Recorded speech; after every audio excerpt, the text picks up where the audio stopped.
ભારતમાં ચિત્તાઓના પ્રથમ ઘર કુનો નેશનલ પાર્કમાંથી એક માઠા સમાચાર આવ્યા છે। નામીબિયાથી લાવવામાં આવેલા 8 વર્ષની માદા ચિત્તા નાભાનું નિધન થયું છે।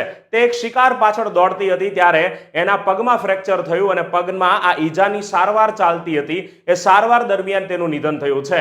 આ ભારતની અંદર સપ્ટેમ્બર 2022માં નામીબિયાથી 8 અને ફેબ્રુઆરી 2023માંથી દક્ષિણ આફ્રિકાથી 12 એમ કુલ 20 ચિત્તા લાવવામાં આવ્યા છે।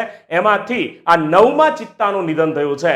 એટલે કે આ 20 માંથી હાલ 11 ચિત્તાઓ જે પુખ્ત વયના છે, જીવિત છે અને કુલ 17 બચ્ચાઓ આવેલા છે। એટલે હાલ ભારતની અંદર 28 ચિત્તાઓ છે। નામીબિયાથી આપણે જે 8 ચિત્તાઓ લાવ્યા એમાંથી હવે 3 જ જીવિત છે, જેમના નામ છે ગૌરવ, આશા અને જ્વાલા, અને જે 5 નિધન થઈ ગયા એ હતા સાશા, ધાત્રી, નાભા, શૌર્ય અને પવન। દક્ષિણ આફ્રિકાથી જે 12 લાવવામાં આવ્યા હતા એમાંથી 8 જીવિત છે, એમના નામ છે વીરા, ધીરા, નિર્વા અને ગામિની, વાયુ, અગ્નિ, પ્રભાસ અને પાવક, અને જે 4 ના નિધન થયા છે એ દક્ષા, તેજસ, સૂરજ અને ઉદય છે। તો આમ ભારતની અંદર કુલ જે તમે 11 ચિત્તાઓ જુઓ છો એમાંથી 6 ફિમેલ છે અને 5 મેલ છે। એમાંથી 2 મેલ પ્રભાસ અને પાવકને ગાંધી સાગર વન્યજીવ અભયારણ્યની અંદર એપ્રિલ 2025માં જ રીલોકેટ કરવામાં આવ્યા છે। એટલે ભારતની અંદર કુલ કુનો નેશનલ પાર્કની અંદર 26 અને ગાંધી સાગર વન્યજીવ અભયારણ્યની અંદર 2 એમ કુલ 28 ચિત્તાઓ છે।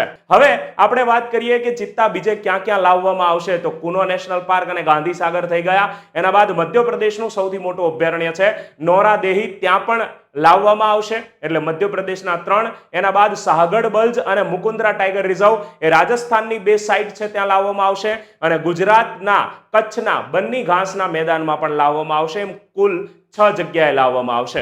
હવે તમારે મને કોમેન્ટમાં જણાવવાનું છે કે માર્ચ 2025માં જ ભારતની અંદર જન્મેલું પ્રથમ ચિત્તાનું બચ્ચું 2 વર્ષનું થયું, એનું નામ શું રાખવામાં આવ્યું છે?